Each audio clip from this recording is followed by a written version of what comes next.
Welcome to the fifth video for tactics movement. In the last video we actually covered tile-based movement for the player character, where we select a tile and then it moves the tile either tile to tile or jumping up to the tile. So before I introduce NPC movement, I actually want to put into place a turn manager. The turn manager is going to pick between which character can go next. And to do that, I want to put in a single NPC. So actually, let me duplicate the player. And I'm just going to put it on the other side of the map. And I'm going to call this NPC. And I'm going to give it a new tag. Instead of a player tag, it's going to get the NPC tag. Now I can quickly find which are the NPCs. So I have the player, I have the NPC. The other thing I want to do is change their colors. So the player is blue. So let's create a new material for NPC mat. And we will drag that onto the NPC. And then we'll go ahead and change the color. Let's just make enemies, I want to make them red. Let's go yellow. So the enemy will be yellow, the player will be blue. For now, I'm going to leave the player move script on both the NPC and the player, just so I can get the turn manager working. Eventually, though, for the NPC, I'm going to replace the player move with an NPC move script. But for now, it'll work exactly the same. And this gives me an opportunity to get the turn manager working. So for the turn manager, we're going to need a new script. I'm just going to call it turn manager. And I can put it on an empty game object, or in this case, I'm just going to drop it on the map. And now we have to build up the turn manager. Now I'm going to be using more of a team-based turn manager, even though it's going to be one character at a time. Tactics games, there's different types of turn managers. There's some that's initiative-based or speed-based, where each character goes based on their speed, so faster characters actually can get more attacks in. That's a little bit more complicated than I want to do today. Then there's team-based, where one team goes and the next. And there's two ways of doing that. One is still one player at a time, or as most of the tactics that are team-based, like Fire Emblem, you can pick anyone on the team. Now the turn manager I'm going to put in place is actually going to be team-based, but it's still going to be one character at a time, just because it's easier. Eventually we can change it so you can select which character can go, or you can actually modify it to use a speed system. But for now, let's just make it quick and dirty. I'm going to use a couple of built-in data structures. The first is a dictionary, which is going to take a type string, and then a list of tactics move classes. And this is going to be all units in the game. And just create a new one. The string is actually going to be for the tag. So we are going to stick each team based on their tag. So the player tag will be one team, the NPC tag will be another team. If we want to add a third team, we can give them a separate tag and they would be a separate team. And then the list part of it is actually going to hold all the members of that particular team. And so the units will have all units in the game, and we're going to have to build that up, and we're going to use a subscriber pattern or something similar to a subscriber pattern to build those units up. The second structure, and notice I made it static. The reason I'm making it static is I'm essentially the turn manager. We want to make it very easy to use. I want it to be accessible from anywhere, from any other object in the game, and kind of making it more of a global. There's only ever going to be one, so I don't have to worry about having instances. So I'm just going to make all my variables static, and most of the functions will be static as well. The second data structure is going to be a queue. And this is going to be whose turn it is. Now notice again, string is tag. This is the team that's currently active. So every team that's in here will be added to the turn queue. So turn key. It basically is the key for whoever's turn it is. And then the third data structure is going to be a queue of tactics move, and we'll call that turn team. And what this data structure is going to do is it's going to be a queue for the current team whose turn it is. So when we switch teams in the queue here for turn key, meaning everybody's taking their turn, we'll move to the next team. Then we'll load the queue for that team and then go through that one at a time until they've all had their turn, and then we'll switch back and forth until everybody's had their turn in both teams, and we'll just keep going from there. Now, all my member functions I have to add also have to be static, and the reason is that they need to be accessible. We don't know they need to be static to access these, but also to be called without creating instances or having to grab the turn manager script. It's just a quick and dirty. It's just going to make things a little easier. It's not necessarily the best way, it's just a way of doing it. So the first thing I want to do is I want to be able to initialize the team turn queue. So list tactics move, that's going to be whose turn it is. It's either the player or the NPC move. And we'll get it from the units turn key dot peek. Remember, turn key has the team that's currently active. We're peeking into the unit, we're peeking into the queue to get the head, and when everybody's turn, then we'll push it, or DQ it as it's called. And then we're grabbing this list here so that we can add this to the team queue. So for each tactics move unit in the team list, we're just going to add them to the turn team queue. We're using NQ. And then we'll actually start the turn. Now I don't have a start turn function yet. We're going to add that in a minute. But this is going to initialize the next team. Now, in start, if there's nobody take a turn, then it's time for us to initialize the team. This is really going to only happen the first time. So this is mostly for the first run.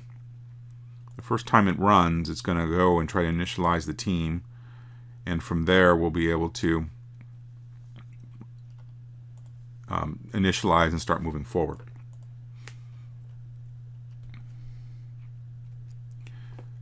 So let's go ahead and put in static void start turn, which is going to be this function here. So once we've initialized the team, we can start their turn. And of course, we just need to make sure the count is greater than 0. For some reason, if the team is empty, we don't actually want to do this. Now, I haven't added this function yet, but I want to get the first team or first player in the queue for this team and every team member after this, and I want them to take their turn. In order to do that, I just want to put in a function, public void begin turn, and while I'm here, I'm going to add another one, public void end turn. And when we begin and end turn, something's going to happen, and we'll come back to what that means in a minute. But let me finish the turn manager.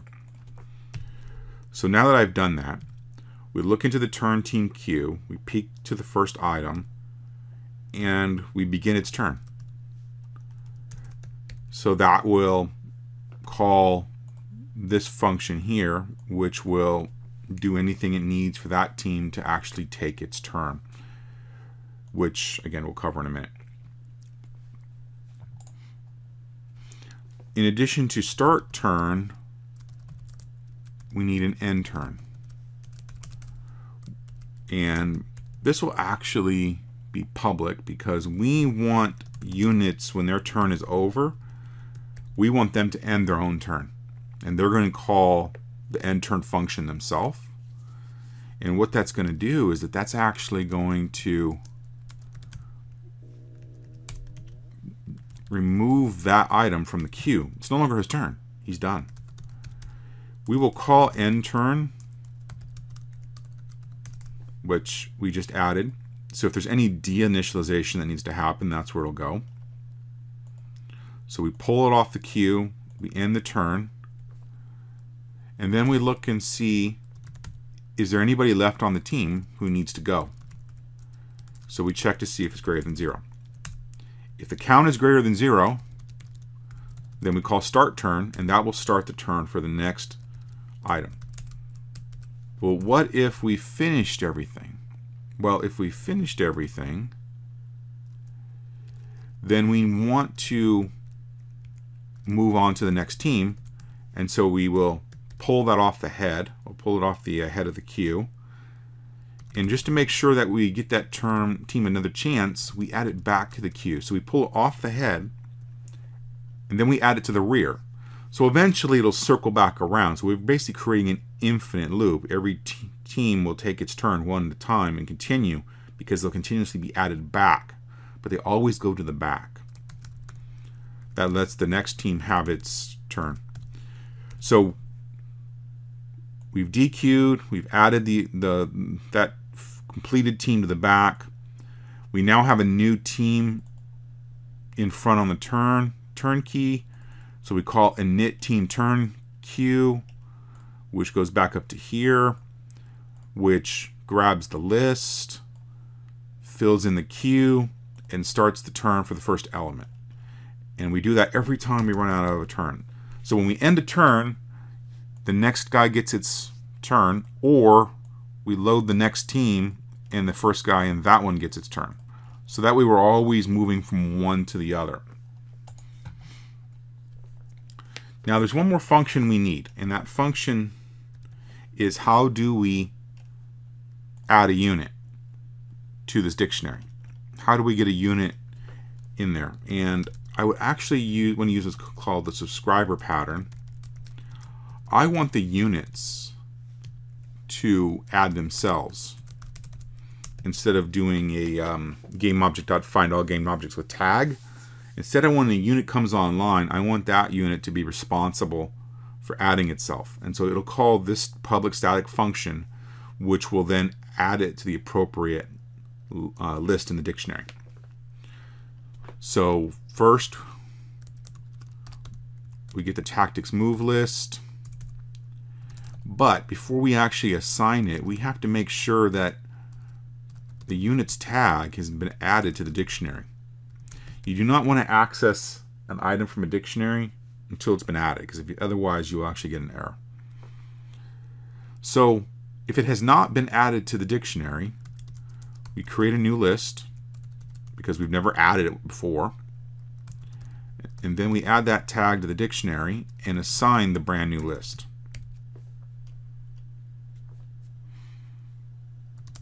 And then, which is probably the case, but we'll do it anyway, is that we look into the turn key for the tag. And it's probably not in there, but if it is, we don't want to duplicate. Otherwise, a team will get 2 turns. So now we have a brand new list. We've added it to the dictionary for the tag. So we've added this new team, and then we've added that team to the turn queue. So the turn key in that queue. So therefore, it'll be able to take its own turn. Now, what if it does successfully find the tag in the dictionary? Well, we just grab the list for that tag and assign it. So regardless of which direction the if statement we go, we always have a list. And it's always in our dictionary. So it's in the dictionary here, or it's in the dictionary here. So then we just add the unit that was passed in as a parameter. So this unit here, we just add that unit to the dictionary, or the list that's in the dictionary. Because again, this list is from the dictionary right here. And then eventually that unit in the init team turn queue will be added to the turn team queue, and it'll take its turn. Now, one thing to think about is what happens if a unit is defeated and it needs to be removed. It obviously can't take a turn anymore. So I'm not going to actually go through it, but you'll want to add a remove unit function that will actually remove it from the queue. And if it's the last member of its team, you'll want to remove that from the turn key as well. But I'm not going to cover that piece. It's a little outside of the scope of what I want to accomplish right now. I don't want to dig deep into that. So we've got the turn manager. It's going to begin the turn or end the turn of a unit. And when a unit's going to add itself, a unit's going to end its turn. So we need to add that functionality in tactics move so that a unit can control its own destiny. Now, the first thing in tactics move I want to put in here is a new member variable called turn, and will default to not having a turn.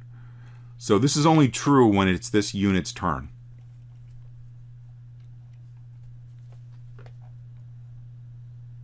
And we'll actually use that in player move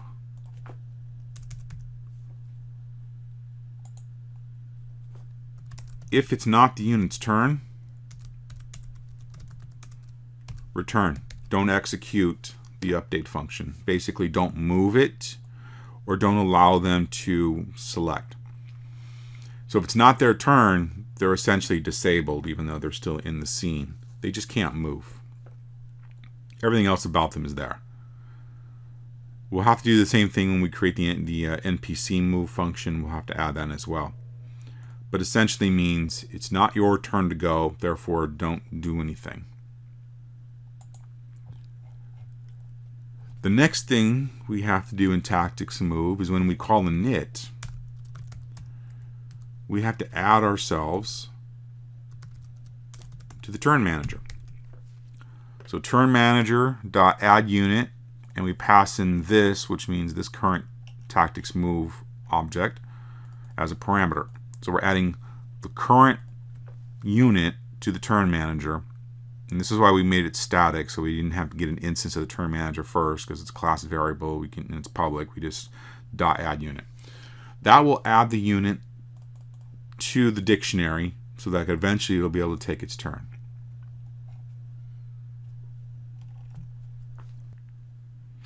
So the next thing we need to add is the end turn. When does a unit's turn end? Now we don't have combat, we're only covering movement. So in our example here, their turn ends when they're done moving. So when they're done moving, we call turn manager end turn, which I may not have made public. I did not, so I need to make sure that's public. So turn manager end turn, that ends the turn of the current unit, which happens to be this unit. That will end its turn and let the next unit or the next team have its turn. Now the last thing we have to fill in here is begin turn and end turn. So when it's begin turn, we just set the turn flag to true, and on the end turn we set the turn flag to false. At this time, there's really nothing else for us to do with regards to begin turn, end turn. We could do more processing if we needed to. In this case, we don't. So because I do not have any combat, I'm just ending turn after movement. In a lot of tactics games, you can move and then perform an action, or you can just perform an action. Performing an action actually ends turn. And one of those actions could be defend or wait, meaning do nothing. But regardless, ending a turn is usually not just by moving alone, it's usually by taking an action. But I don't have actions in this little demo, so for me, I'm just ending the turn when movement ends. But if you were to turn this to a full-blown game, you would actually not end it after movement, you would end it after they take their action. So now let's let Unity compile. And when Unity's ready, we will play it. And so this yellow guy goes first. He moves. Now it's the blue guy's turn. Move him.